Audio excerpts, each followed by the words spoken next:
This is the Horse Radio Network. This is episode 251 of the Stable Scoop Radio Show. Please support our sponsors as they make this show possible. Our sponsors this week are Kentucky Performance Products. You can find them at kppusa.com, and Horse Quencher. You can find them on the web at horsequencher.com.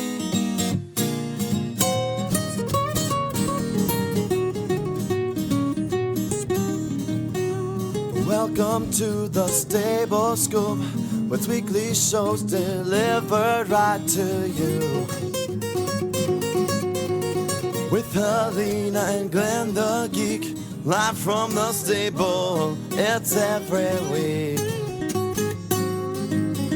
They bring you the news through hail or high water, while using their tails as their own fly swatters. So sit on down and laugh till you poop, cause it's time again for Stable Scoop. Stable Scoop. The Stable Scoop. Stable Scoop. This is Glenn the Geek. And this is Helena B. And you're listening to the Stable Scoop Radio Show on the Horse Radio Network. Well, howdy, Helena. Good morning. How you doing, Glenn? Okay, so this is the wrong time of year to get a cold, by the way. Well, there's never a right time of year to get a cold. Well, that's true. When you have kids, it's all year long. So, yeah. Although I got this cold from a grown-up who acts like a kid. That'll teach you. See, you should never leave the house. That's my theory.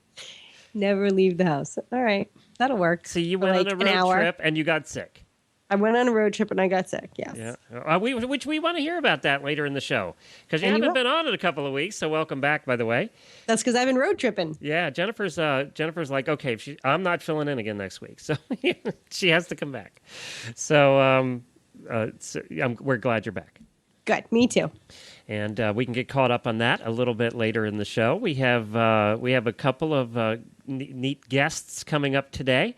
We have eventer Jessica Heidemann and her sister, the dressage rider by the name of Garen Heidemann.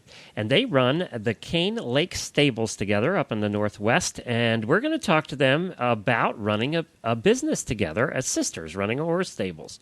What's that like? Is there, sibling rivalry? Is there bickering back and forth? Or do we all get along great and it's absolutely wonderful? Or discipline rivalry. That's what I want to know. Enters and dressage riders. That's true. Although they'd be able to help, well, Garen, the dressage rider, would be able to help the eventer. I don't know so much the other way around. Well, eventers help other people lighten up. That's true. That's true. They keep things light. Yeah. So I'm assuming that Garen is not a DQ then, if that's the case. Right. Well, if she's sisters with an eventer, they have to rub off on each other at some point. That's true. Well, but we'll find out, won't we? Yeah, we'll find out. And so I'm looking forward to that. That's a fun little segment that Horse Quencher put together for us, and we appreciate their help with that, too. And then later on in the show, we have an interview that Jamie actually got in before she had her baby. The host of the morning show, and Jennifer and I had a chance to, after a lot of work by Jennifer to arrange this through Disney, we got to talk to Bobby Lovgren, who is one of the top horse trainers and animal trainers for the movies in the world. He has done movies like Seabiscuit and Cowboys and Aliens and War Horse, and worked with Steven Spielberg and Daniel Craig and Harrison Ford. And Daniel Craig? Yeah, in Cowboys and Aliens. Daniel Craig was in Cowboys and Aliens. Okay. I can't say his name. Antonio Banderas. Antonio Banderas. Yeah, in the Zorro movies. And now he has worked on The Lone Ranger with Armie Hammer and Johnny Depp, the one that's scheduled to come out next month, which I'm dying to see. So he's going to be on with us a little bit later in the show. We did an interview, and you'll get to hear that here. So that's all coming up. And then we're going to hear about your trip to Virginia. I saw a couple pictures, but that's about it. That's all I know. That's all I can say is yes, Virginia. Okay, you know what? Here's my teaser. You want to move now? I always want to move. I live in paradise for 9 months out of the year, but because, of January, February, and March, suddenly Virginia's the better paradise. Right. Here's my teaser. There is absolutely nothing like Southern hospitality. That is true. It stands out among all other stereotypes. It's awesome. And that's a fun stereotype. That's fun stereotype. That's correct. That's a fun stereotype. See, they work both ways. They work both ways. You don't want to throw the stereotype baby out with the stereotype bathwater. Well, let's get started right now with our first guests, and that's good. They're coming up right after this word from the Horse Radio Network. As I said, we have eventer Jessica Heidemann and dressage rider Garen Heidemann of Cane Lake Stables to talk about what it's like running a business together as sisters.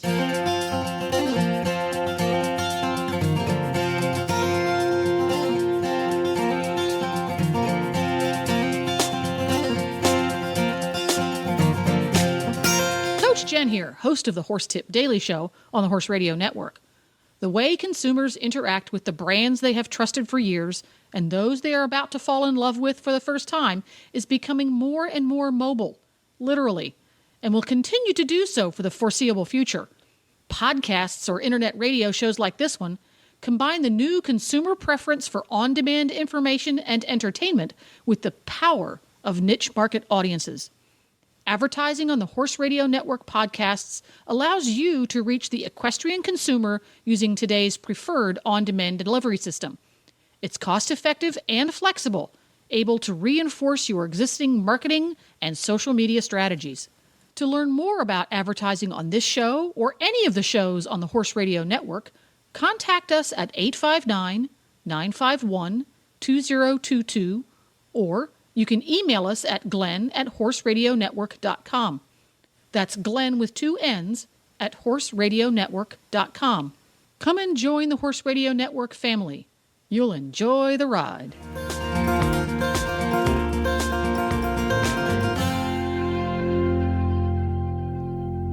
Well, hi, Jessica and Garen. So thank you so much for joining us on the show. Thank you.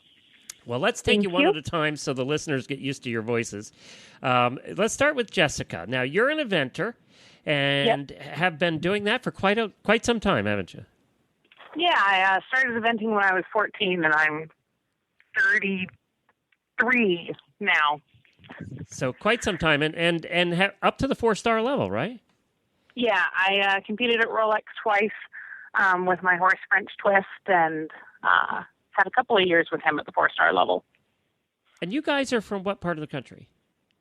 Washington State. Okay, so you had to go quite a ways to get to Rolex those years. Yeah, we're almost up by Canada, so pretty much everything is far away. Yeah, even your normal lower level events, you don't have a whole lot up there, do you? Yeah, we have enough to sort of fill the season from June to September, but just every other week, and we don't have options between the events, but we have a really fantastic event circuit, and everything's pretty much within 3 hours. There's a couple of exceptions. Well, that's not too bad. Yeah, that's not. No, it's not too bad. Now, you went to college and graduated with a degree in Management Information Systems and then got a job with that degree. Is that something that's still going on, or you did for a while? It is. I'm actually headed there right now. I work for Western Washington University maintaining their electronic medical record system. It was something a job that I got right out of college a month after graduating, and it was supposed to be temporary. That was back in 2002. So I've been there for 11 years now, and at this point, it's something that I really can't give up. It's something I enjoy doing in the mornings. I'm able to do it part-time. I get a pension with it and full benefits, health care, and insurance. No, pretty much at this point, you'd be an idiot to give that up. Yeah, exactly. Something that trainers don't often get. Yeah. And it adds something to your life as a trainer. I think when you're immersed in that business experience, you take everything that you learn about your job and you can apply it to your business in the horse world, which I think is really key for running a horse business successfully. You need that influx of outside knowledge. Yeah, absolutely. You feel like it does help you? Absolutely. Yeah, absolutely. Being able to, and even just being able to network with different people, the health center that I work at, 2 of the doctors have horses, and learning about, they do, one breeds Hoflingers and the other breeds Belgians, and One uses the Hoflingers for sort of pleasure and fun, and the Belgians, they have like an 8-horse hitch that they drive at fairs, and just learning about different worlds, through different experiences that way. Huh. Interesting. Now, let's talk to Garen. Garen, you're a dressage rider and have been doing it for about as long, right, as your sister? That's correct, yes. So were you a horsey family? Were your parents into horses, or is this something that you two started? Not at all. My sister was actually a horse-crazy kid. I actually was not. And our parents were always very into keeping us in activities and finding what our passion was going to be. And so every school year we'd have 2 activities that we'd do.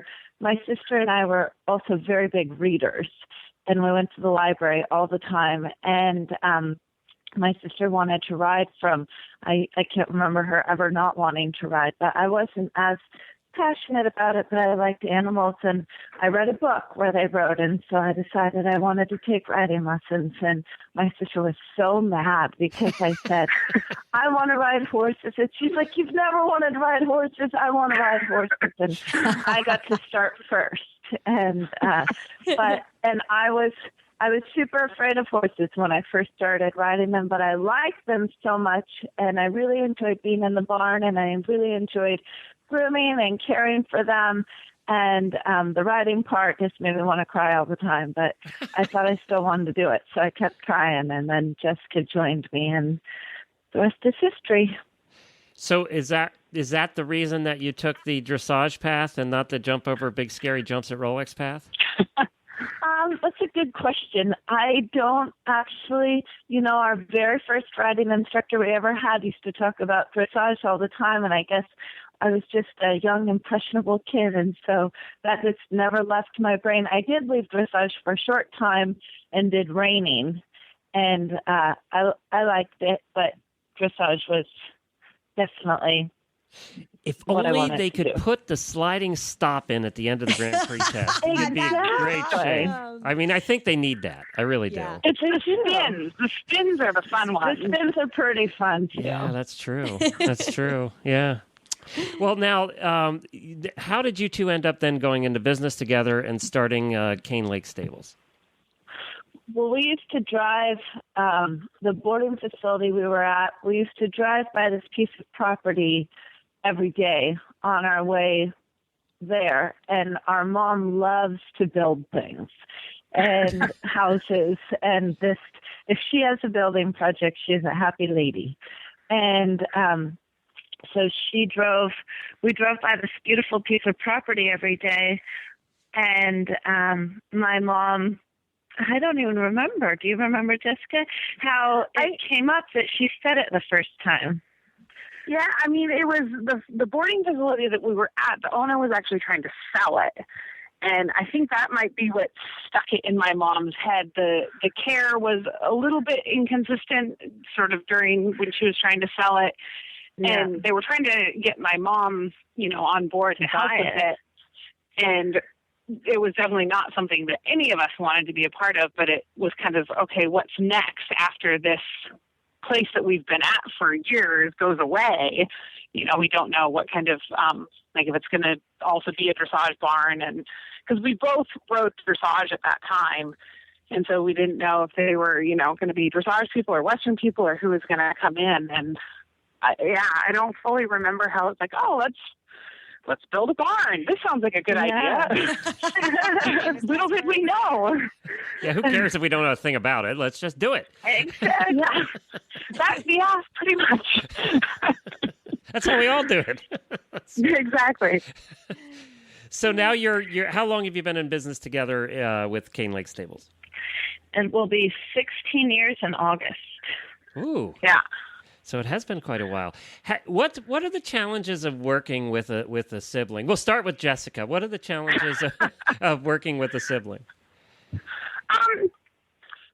I guess maybe more so than a business partner is you can't keep things perfectly professional. So if we're mad at each other, we still have to see each other on Thanksgiving and Christmas, and something in Thanksgiving or Christmas might make us mad at each other that then is going to impact the barn. But honestly, beyond that, we work really, really well together. Well, how do you? There work? aren't that many challenges. Give us an example of a typical day where you guys would be working side by side. So Karen lives at the barn, and she is the queen of the barn. She manages all the employees, and she manages the horses. She makes sure she knows every horse inside and out. She knows what blankets they wear. She knows what the owners want for that horse. Our horses are extremely well taken care of. They get breakfast, lunch, and dinner. We have 5 different kinds of grain. We have 3 different kinds of hay. And she could close her eyes and stand. I know. She could close her eyes and stand next to one of the horses and be able to tell you, if it's happy or sad or it hurts. She knows the employees really well. She knows the employees' schedules, and she absolutely keeps the barn running. I do the payroll. I do the books. I pay the taxes. That computer aspect of it.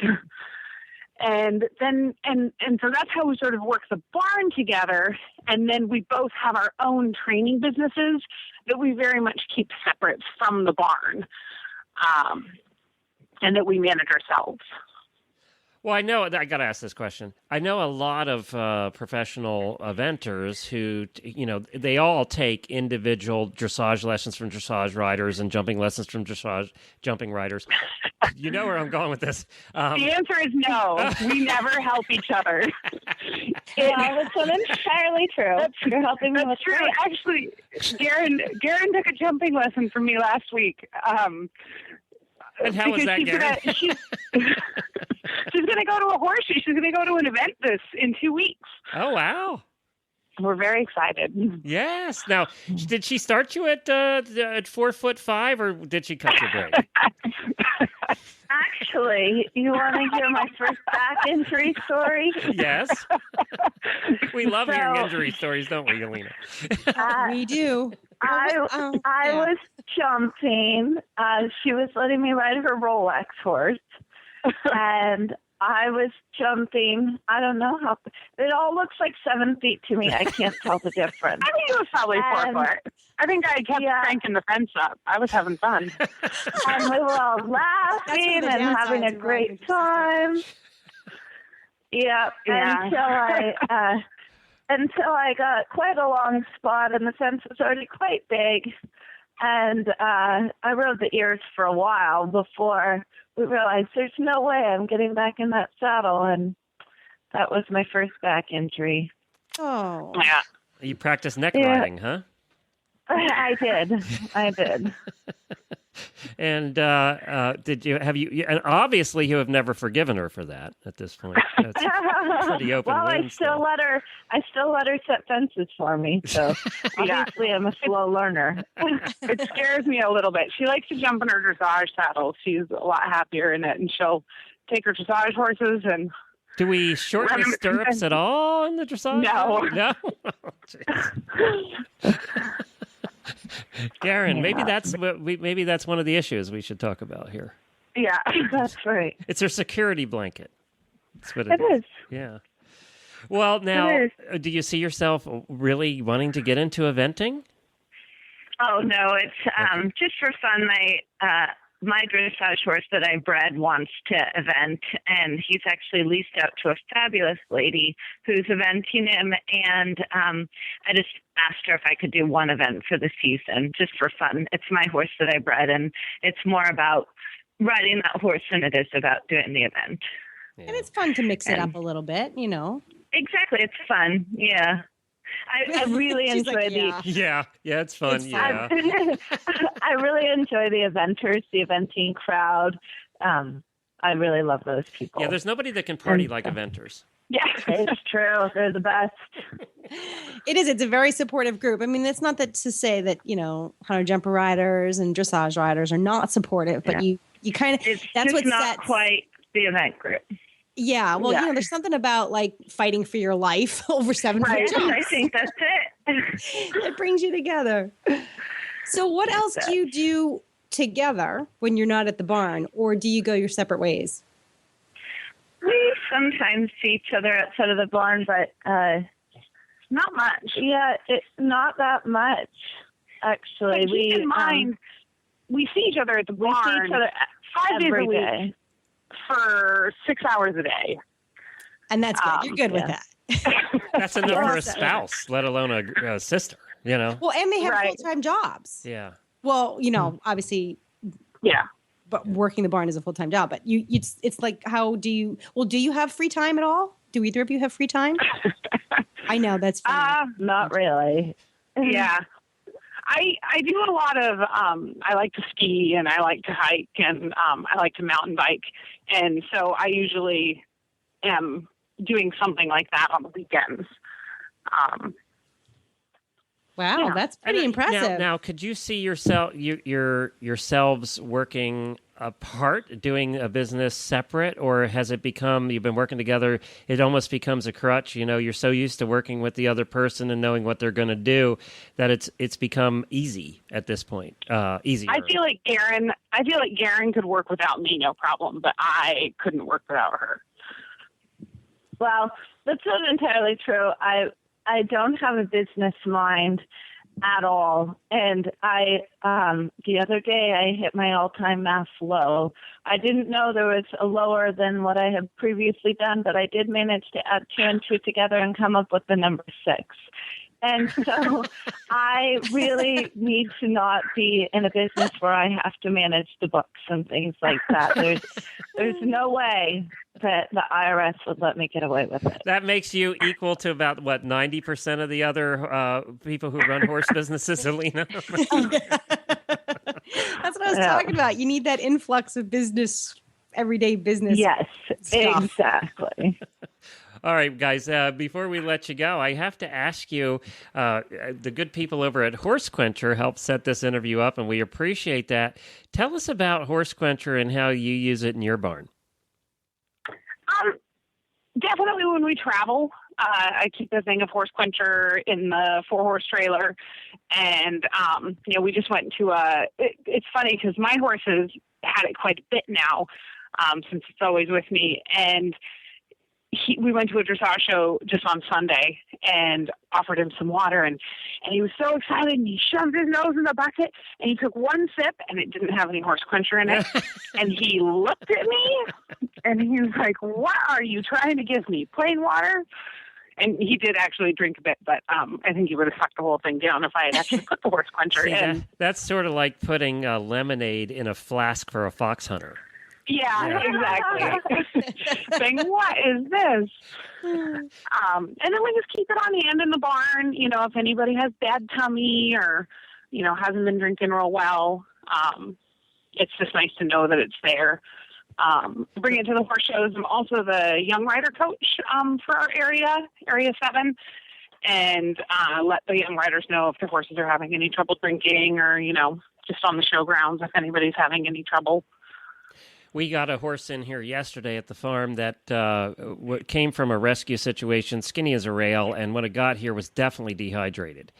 And would just, the owner said that, the new owners said, this horse just isn't drinking, hasn't drank all day, was eating well, but hadn't drank all day. And, we did the pinch test, and sure enough was dehydrated. And Jennifer said, I got the perfect solution. It's this all-natural stuff called Horse Quencher. She went over, got the Horse Quencher, we put it in the bucket, and that horse drank 5 gallons right like that. Wow. And would not drink the water plain at all day, but sucked it up as soon as the Horse Quencher was in there. The stuff just really works. And, we haven't had a horse that doesn't like it. And we've definitely had situations, just like you described, where a horse comes into the barn new and doesn't drink and gets bad tummy, and definitely wish that we had something like that back then, because it's pretty impossible to get them to drink, and it's hard to make that decision to have the vet out, to have them tubed. It's such an invasive procedure. Well, and you should keep it around the barn, but you also, as you said, should make sure you just keep it in the trailer all the time, because we take our trail horse out, and he will not drink when he goes away from the barn, and we've had a problem with that if you go out in 4 or 5 hour rides, and if you're trailering there, he just wouldn't drink even after. But now with the Horse Quencher, he sucks it right up. So and a lot of times with them, it's nice when you're traveling if you can get them to drink that first time. You've primed them. Then they come to expect it. Yeah. Well, very good. Well, and you can find out more information about that terrific product at horsequencher.com. Where can people find you guys? CaneLakeStables.com and on Facebook as well. We have a very active Facebook page that we post different things about the barn. Our barn really is a circus and is quite amusing to watch. We've got goats and dogs and a miniature horse and then all the competition horses and lots of cats and lots of very fun and interesting clients as well. So lots of characters. Yeah. And I see Garen taking a jump here in a picture on their Facebook page, obviously in the jumping class. That's Wilhelmina Fox Pitt. Yes, Wilhelmina Fox Pitt, because let me tell you, this horse really wanted about a 6-foot jump, and it was only about a 2-foot jump and cleared it by at least 3 feet. So yeah, and that would be my dressage horse. Yeah. A little over jumping there. That's a cute picture, though. I think I'll use that one for the show notes today, actually. That would be great. Very good. Thank you so much, sisters, for joining us. We really appreciate it. It's Cane Lake Stables. That's Cane, C-A-I-N. Well, right after this week's Kentucky Performance Products Nutrition Minute, we are going to play an interview for you that Jamie Jennings from The Morning Show and Jennifer and I did with Bobby Lovgren, who is one of the top trainers in the movie world. He trains horses and other animals, and it was a terrific interview. We hope you enjoy it here. Jennifer spent about 6 months getting this lined up. And, of course, he is also the horse trainer that did all of what are going to be famous horses that you're going to see in the new Lone Ranger movie, which looks so exciting. And at the beginning of this piece, I put the trailer for Lone Ranger just to get you excited. So here we go. This Nutrition Minute is brought to you by Kentucky Performance Products, the company that simplifies your search for research-proven nutritional supplements at kppusa.com.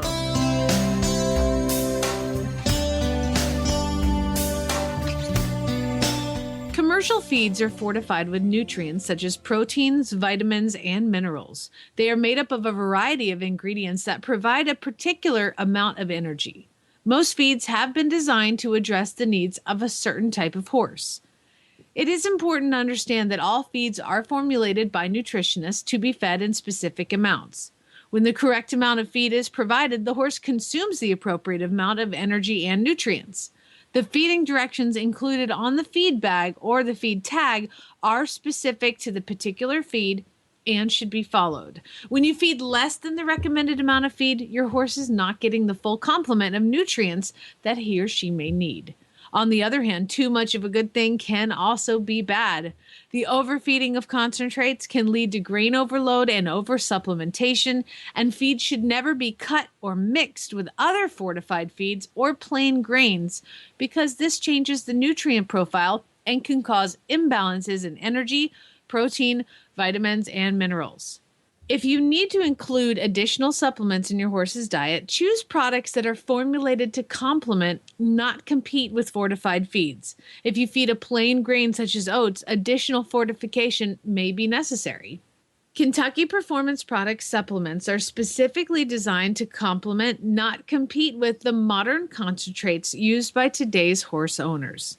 Each supplement is manufactured to exacting standards in certified facilities using stringent quality control guidelines. So choose Kentucky Performance Products supplements because the horse that matters to you matters to them. Learn more about Kentucky Performance Products supplements at kppusa.com.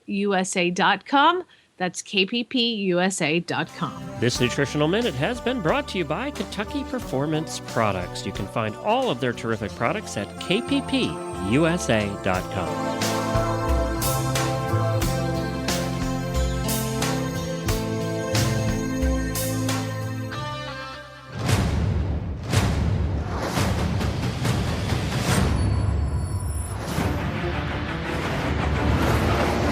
God, look at you. City boy, why would you ever want to come back here? It's my home. Little brother, I hereby deputize you a Texas Ranger. This dance. To the outlaw, make no mistake, law and order has come to the West. It's a nice hat, by the way. They didn't have a bigger one?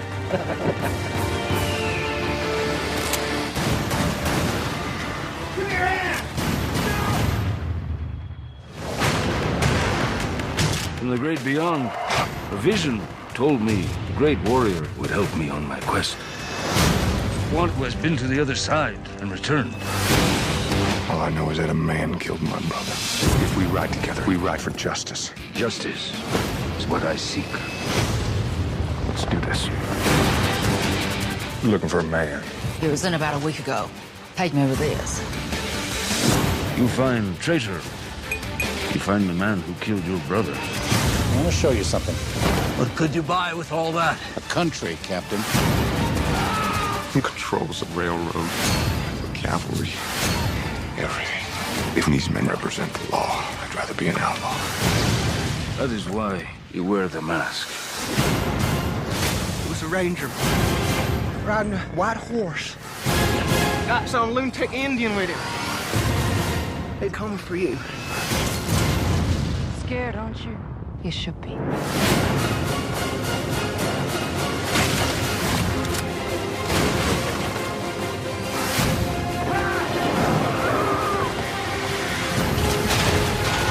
These two have a hard time staying dead.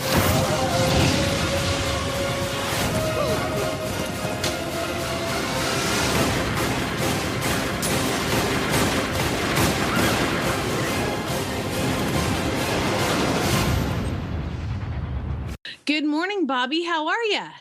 I'm good. How are you, Jamie? Fantastic. It is an honor to talk to you because I am such a huge fan of your work and your standards for safety. Tell everybody what you do, because I'm trying to describe you. On IMDb, they have you as a horse trainer, animal wrangler, horse master. I would consider you a horse whisperer. What do you consider yourself? Really, it's more. Obviously, I am an animal trainer, basically, because I do try to do more than just horses. But, most of the time, in my expertise really is in the horses. But I would more class myself as an animal coordinator trainer. You get all of the different names, horse master, and that when you go to different countries and places, the job title is different and that, but it's all the same thing. So how does one get into this job that you have? Anymore, it's a very difficult thing because, the animal work has gone. They just don't do that much horse stuff anymore, with Westerns, had gone away and they only do a few a year. So it is very, very selective and very small, and then also the majority of our work, you have to be in the union, the Teamsters Union, to work as well. So you'd have to get into that. And then also it's difficult to find some way to learn and get the experience to go and work in this business. Yes. So I was wondering if you were accepting any interns, and I will be there in 20 minutes. It's funny. I get that so much, and it's very difficult to explain to people, that really, it's because of the union and stuff like that, you can't just have anyone be your intern. You have to first be, basically in the business and have the experience and stuff, and then you can be, a person can be an assistant or however. Right. Well, we're going to get to your movie that you're currently promoting right now, which is The Lone Ranger, which we have played the trailer for so many times on our show because it just looks and sounds so amazing. But I want to know, I think so, yeah. Yeah, back to how you get into this. How did you learn to train horses like this? I mean, some of the movies, of course, we've all seen War Horse, Cowboys and Aliens we've talked about, Seabiscuit, Zorro. I mean, one of the most fantastic black horses I've ever seen. I didn't know if he was an Andalusian or Frisian, but oh my God, what a horse. I mean, we've all seen these movies. And the amazing thing, I mean, riding Zorro into somebody's bed and then jumping him out of the window. I mean, just incredible stuff. How do you learn to teach a horse stuff like this? I was very lucky. I grew up, in South Africa, and we had one of the largest jumping and dressage barns there. So I had, I have a lot of different kind of horse experience and background and stuff. And we did commercial and films there, and I got invited to come out here to the U.S., and I was lucky enough to work for and intern for Glenn Randall Sr., who did, Ben-Hur and Trigger, and also then I worked for his son, Corky Randall, who both have unfortunately passed away. But, Corky did all of the Black Stallions and all of those films. So I was just very lucky to be in the right place at the right time. And then, it's a lot about also understanding how film works and stuff like that, for our business. So basically what I'm hearing is it all goes back to the fundamentals. Ladies and gentlemen, do your dressage, get on a fence, start jumping some fences. It all goes back to basics of get on your horse and do some dressage is what it sounds like. Am I right? Well, absolutely. The good basics are always, whenever you have a problem or there's something that you just don't understand or you and your horse don't understand, if you've got good basics, you can always go back and recultivate everything and get everything back. So let's talk a little bit about the Lone Ranger, because in the previews, it's just haunting and chilling to see Silver up there rearing as he's kind of, I guess, from what I understand, he was loose. And tell us a little bit about the horse that we're going to meet when we go to see the Lone Ranger. Oh, we were very lucky. He's a great horse. I was lucky enough to do some work with Silver a few years before we did the film. So, it's very difficult on a film like this using white horses. A lot of times on different films, as in Zorro or War Horse, you can cheat a little bit because you can use makeup and color the horses. So you can bring a horse in that has a lot of experience and utilize that. Now, so as on the Lone Ranger, with white horses, you can't do that. You cannot color them to be white. It just doesn't look good on screen. The color is not the same. It's more of a yellow. So you really, really have to go and do your homework and do a lot of training. But Silver he has great personality. Really, really interacted with our actors, with Armie Hammer and Johnny Depp. Did so much with them. And he has a lot of personality that I think translates really, really well in the film, and I am very excited to see it. So, we'll see what happens. We've all seen those movies where the gray horse, it goes galloping by, and in one scene he's dappled, the next scene he's flea bitten, and the next scene he's kind of a mix of both. So that's great that you can't really cheat on this one. Now, tell us about the horse. What is he? What is it? He's a quarter horse, he has a very pink skin and stuff like that. So, therein with that, lots of high maintenance, white horses you got to keep clean and they show every spot anyway. But, lots of sunscreen for him, because he's very light sensitive and stuff like that, and would sunburn a lot and stuff. So, a lot of it is, white horses, a lot of hard work with them and stuff. But he is very special. I think he's 10 or 11 this year. And really a very patient horse.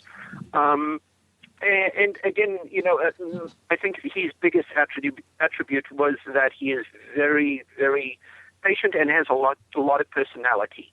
And, in our business, that is the biggest thing.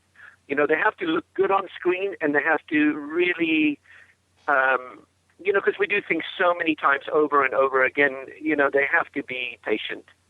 So it sounds like he was a little bit of a diva, needing sunscreen and all sorts of baths and special treatments. Absolutely, and he sure knew it too. So no, he is, and the more attention that he got, and the more people were around, he definitely, I would say, he knew when we were going to work and when we weren't. So he was really, really good to work with. Do you have any breed in particular that you find is easier to work with for some of the tricks and some of the things they have to do, or is it individual personality? It is very individual personality. It very much depends on what kind of film we're doing. But you always, for me personally, I like the Frisians and Andalusians. And who doesn't, by the way? A little bit, who doesn't? No, exactly. But, they have the look and the presence, and they just look so good on screen. Even if they don't do their job 100%, my goodness, they look so good that it kind of covers over sometimes. But, any kind of film that you do, you need to have, no matter what breed you're using, we always have a lot of horses doing one job. And that's why, in that way, we can cover our safety aspects. We never have them tired. And each one does a different job and has a different personality. Some are quieter for our actors. Some are a little more high-strung for action sequences. So you have to be able to get all of the good things.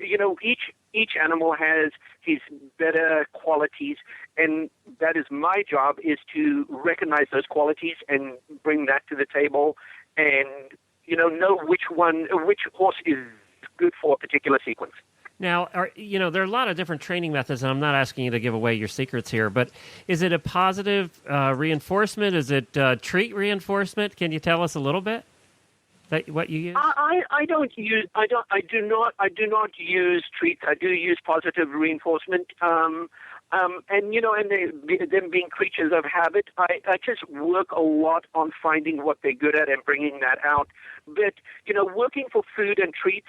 When you work on a film set, everyone's got an apple, everyone's got food, and those things. And it is very difficult, and it is, even though they are interacting with the actors, where in some scenes maybe the actor has to feed him an apple, but that horse still has to pay attention to me as the trainer. So if he's working for food, he's not going to pay attention to me. He's going to pay attention to whoever's feeding him. He's focusing on one thing. I lose my faith. Yeah. Right. Yeah. Right. So no matter what, I'm still in control. So even though he's doing something with the actor, I have to always have that control. Well, so I have to ask, are you what you would consider a movie buff? Do you like going to the movies? And if so, what is your favorite movie? And if not, is it just a job and you don't really follow Hollywood all that much? I actually don't follow Hollywood that much. I go see, the special films and things like that. But I really don't. I enjoy the movie business because I enjoy working in it, being kind of creative.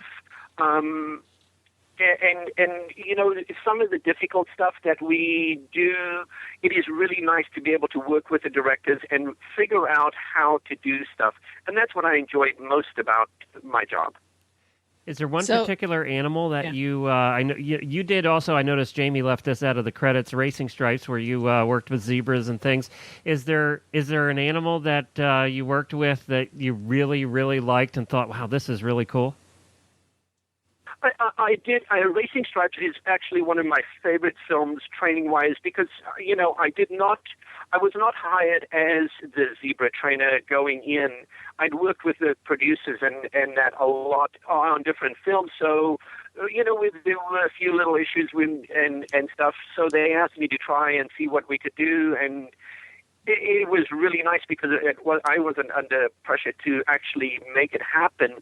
So it was very, very exhilarating having the zebra do all of that stuff loose, because to my knowledge it had never been done, outside and loose, except, they do it in a circus, which is contained, but doing that outside was very rewarding to me.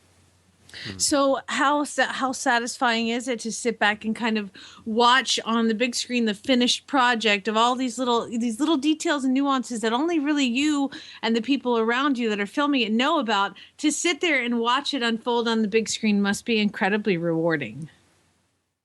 It is, and it's more rewarding, just as on the Lone Ranger, Gore Verbinski, our director, was so great to work with, and he was very appreciative of some of the difficult things we did.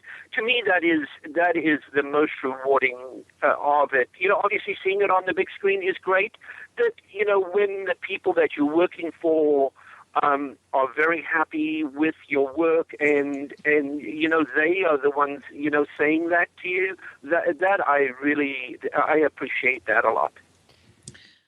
Now, I wanted to ask you real quick. A typical movie and I think some people have we always wonder, a movie like the one that you just finished here, that's going to be coming out very shortly.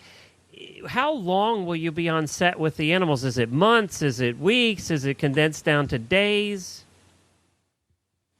It's always on the Lone Ranger we had our pre-production was for like 3 months, and then we filmed. My goodness, I think it ended up being about 4 months. But it's not every day that you're on there. It's broken up according to the schedule and things like that. And that's why, if we are on set for a very long time, therein we have a lot of the horses playing silver, so that if one's working a lot, you go switch him out. He goes to the trailer. He has his food, his water there, and everything. So it's very much keeping them relaxed and happy, because you might work early in the morning and then only late at night again, but you have to be there all day. So it's managing them and also teaching them, to be ready to work at any point, but having them in a good environment. Yeah, well, and I think, too, we work in a medium in radio where everything has a beginning, a middle, and an end, and it's done in order. Movies are not filmed that way, which is hard concept for us to get our mind around. Absolutely. And that is what my biggest challenge is a lot of times, is that you might train for something in particular on a certain day, but because of the weather, because of the light, they might not do that at all, and you have to go and film something completely different that you're unprepared for. So, and those circumstances is what you really have to do in your pre-production, is train for those situations. And your horses have to be ready to be able to go and do a different thing. And those are the ones, just as in silver, being very patient and not worrying about those things. That's what benefits and helps that a lot. I think it's great that they must see you coming in, and you're such a professional, and you've been around this business for so long that the old adage of don't work with kids and animals does not apply to you. I mean, you get the job done. And just like you're talking with the zebra, you were able to make somebody else's animals do cool stuff. Well, look, the biggest thing is, film business, it's always a team effort. And it's really not about me or anything, because, if my part works, but I can't make it work with the electrics, the grips, the camera people, it's no good. So it always has to work as a team effort. And it is truly, for me and our business, it's more about communication with all of the other people than it is the training. So again, it's not just, my job is just a small part of a big puzzle. So I have to be aware of what the other people need to do to get the film done as well. And that way, if it works in with my horses, or work it in with my horses, and that allows that job to be easier. Now, Bobby, before we let you go here, I feel like you and we know each other now, and we're really good friends. And I feel like I could bring this to the table. I mean, you've worked with celebrities. Let me just go through the list of Johnny Depp, Julia Roberts. These are just the skim of the top. Tobey Maguire, Harrison Ford, Daniel Craig, Catherine Zeta-Jones, Antonio Banderas. You've worked with all of these celebrities. Now, nobody's listening to this part, okay? You can be honest with me. Who are your favorites and who are your least favorites you've worked with? Just you and me. You know, I can definitely tell you, Johnny and Armie Hammer on this film were awesome to work with. I'd love to work with them again, and hopefully, you know, the Lone Ranger goes big and we do many more of them. They were very, very easy to work with. You know, Antonio and them were, you know, on the Zorros was very good. I very, very rarely have any kind of an issue with an actor or an actress, you know, because they are depending on me as well to look good. And a lot of times working with animals is a stress relief for them, and it gets them away from their real job of really acting. So we spend a lot of time away from work, writing, doing prep for everything. So I very rarely just, you know, have a problem. So I can't say I have the least. But I must, you know, again, I must say the two that we just did Lone Ranger with were awesome. Cool. See, politically correct answer. The current ones are the best. I mean, I wanted some drama, Bobby. Come on. Somebody who didn't tip a waitress, somebody who, you know, like had that's what I was looking for. And you're just not good. He's good. Yeah, he's good. Glenn. Thank you. Thank you, Bobby. This has been absolutely terrific. We really appreciate you joining us today, and we can't wait for the movie to come out. Oh, well, I really hope you guys enjoy it, and it's been a pleasure talking with you. Well, that was fun, but now we want to hear about a road trip. So where did you go? Why did you go? And what happened? Well, as part of my business venture with Chasing a Fox, the Chasing a Fox team went down to Virginia for the Virginia Foxhound Show, which is a really big deal down there. It's held in Leesburg, Virginia. Well, it was held in Leesburg, Virginia at Morven Park.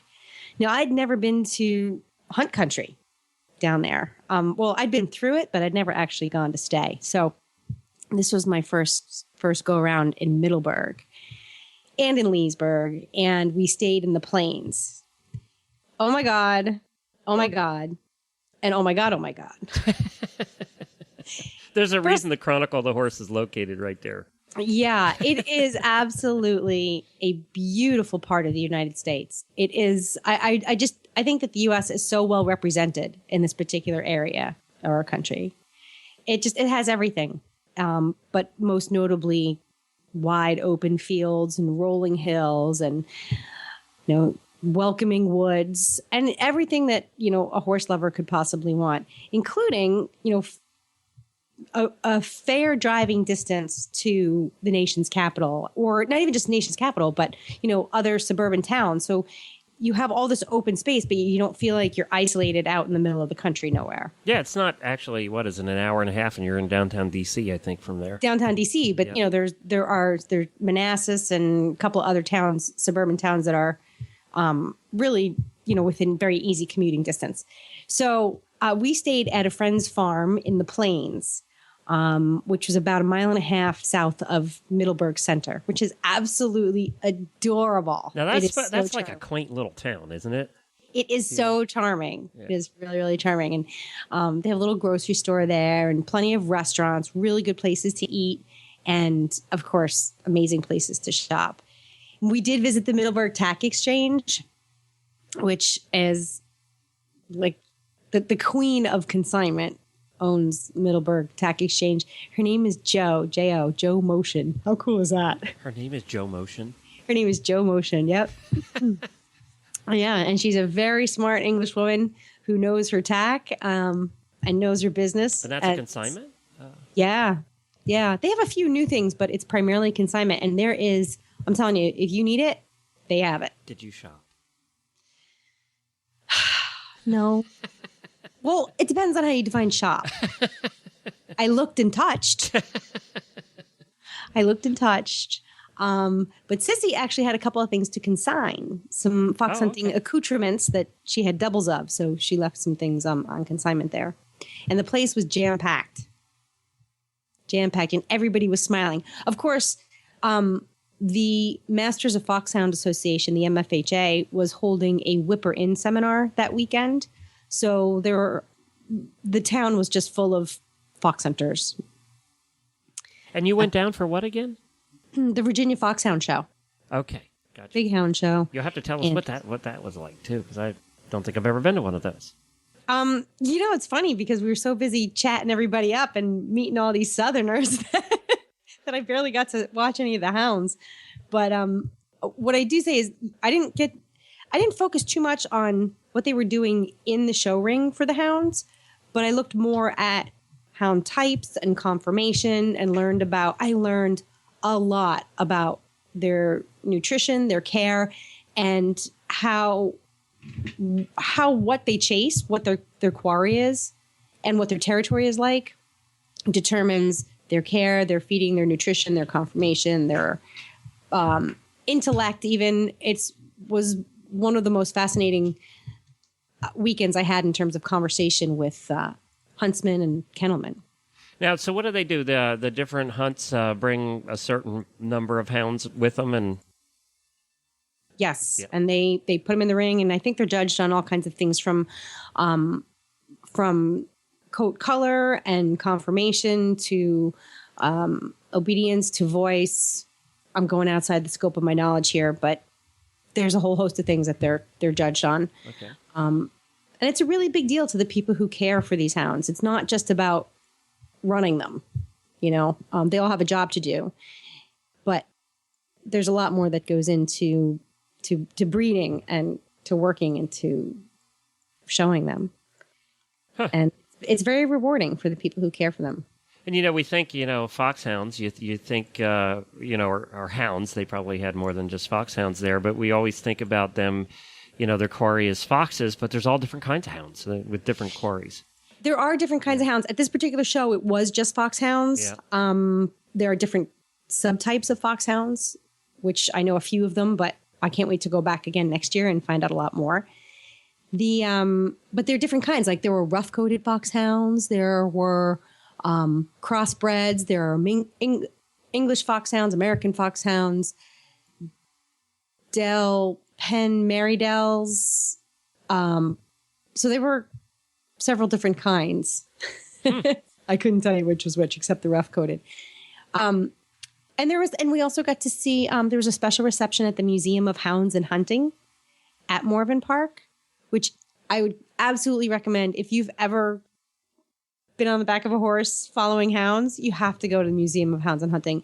The artwork there is phenomenal, and they have all kinds of accoutrements like, huntsman's horns and historic photographs, which are crazy amazing. I mean, they really bring the history of fox hunting in America to life. So I would definitely recommend it. Cool. Yeah. And the people, oh my God, the people were so nice. We met MFHs from like dozens of hunts, and we got invitations to go and ride out with everybody, like sincere invitations. Come stay, bring your horse. We'll put your horse up. We'll put you up. We'll feed you. Come hunt with us. How fun would it be just to have the time and money just to go from hunt to hunt when as a bucket list thing? That's a whole nother show, man. Don't think we didn't talk about that on the ride home. We were trying to finagle ways to get back down there and start hunting. Now, I don't know. It was just amazing. There's so much that I learned. And the nice part about that is if you can finagle your way to do that, you don't even have to bring your own horse along, because they all have horses they can let you use, and they're very accommodating to guests that way. They really are. They really, really are. And the territory is so inviting. It's, you drive down any road in this part of the country and you just look to the left, you look to the right, and you're like, that's a great place for a gallop. Or, oh, I could take that stone wall and I don't jump. Yeah. You're looking at like they 4 have a little foot more walls, space and you're like, than you're used to up on the North Shore of Boston. Yeah. So, and it was cool. Usually for the hound show, it's really hot down there. But this year it was like 73 degrees under crystal clear blue skies. It was a really happy day. And we met a lot of, we met Norman Fine from Fox Hunting Life. We met a lot of people just whose names and websites and faces you hear, but you don't actually get to meet them in person. So it was really nice to put a real person with some of the legends. We got to meet Melvin Poe, who is something north of 94 years old and still hunting his own small pack. He's a legendary huntsman in Virginia. Jim Meads, we hung out with Jim Meads, who is a freaking riot. Now who's he's got to be in his late 80s. I don't want to insult him. He's younger. He's older probably than that. 60. No. He's definitely up there. He is known as the running photographer. He has photographed over 500 hunts in his lifetime. So he really has done that bucket thing we were just talking about. Yes, he has. He's a legendary photographer, sportsman's photographer, and has photographed the Queen and the whole royal family and all that. Wow. Yeah, really cool guy. This makes you want to get on a horse and go hunting again, doesn't it? Oh my God. Oh my God. Now, how many hunts are down there in that area?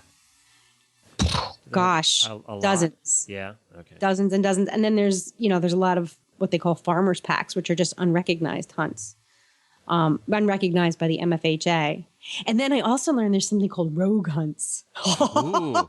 What do they do? Do they steal like chickens along the way and stuff? No. Oh. It's like these outlaw hunts. They branch off from like a recognized hunt because there's some political stuff that goes on. And then they start their own hunt. Do they wear like purple to just be different?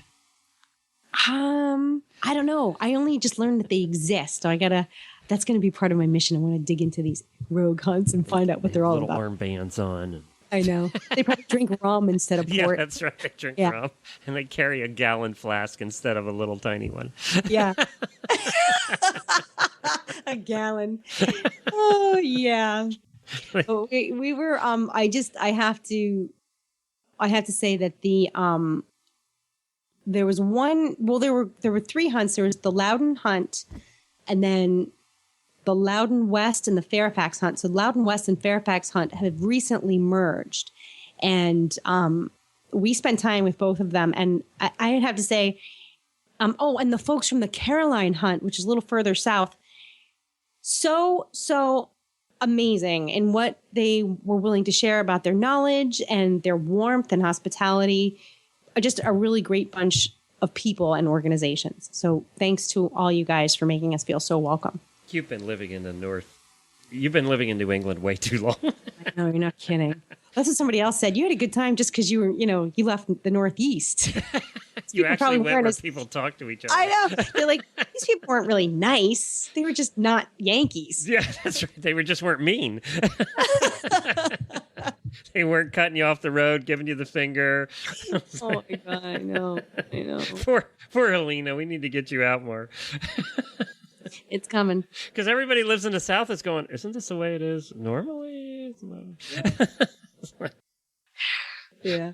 Well, that's great. I'm glad you had such a good time.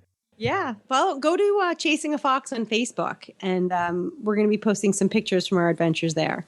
So it's just Chasing a Fox. Just search for that on Facebook? Yep. Chasing a Fox. We're pretty much the only one that pops up. All right. Very good. Well, that sounds like a lot of fun. I'm so glad you had a good time with that. We did. Thank you. Well, that's it for this week, everybody. We're going to be back again next week with another show for you. Thank you so much for joining us. Good to have Helena back here. We also, from everybody at Stable Scoop, want to congratulate Jamie for her new baby. She's now on maternity leave, and I wanted to mention that Helena will be filling in on Wednesdays for Jamie over at Horses in the Morning, helping us with the EquityMFG.com Wheel of Trivia. So you're going to be a trivia master on Wednesdays, and we appreciate you helping out. That could either go really, really well or really, really wrong. Well, either way, it'll be funny. It'll be funny. That's right. Yes. That's our job, is to make things funny. So we want everybody to call in too. If you want to join us, if you want a chance to win one of hundreds of dollars worth of prizes that we have on the wheel every week, you can give us a call at 347-637-3238 on Wednesday mornings at 9:05 a.m. Eastern Time. And you'll be on the Horses in the Morning show with Helena and I, and you can play along. So we hope that you do that. Helena would love to give away all the prizes. Although we were joking on Monday, Jennifer and I on the show, about whether you were going to be tougher than Jamie or easier. And we determined that if it's a kid, that's it. Helena's just going to give away the store.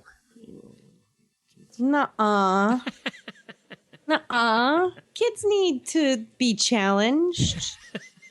Oh, maybe she'll be tougher. Maybe we were wrong. We thought you'd be a pushover. We'll find out.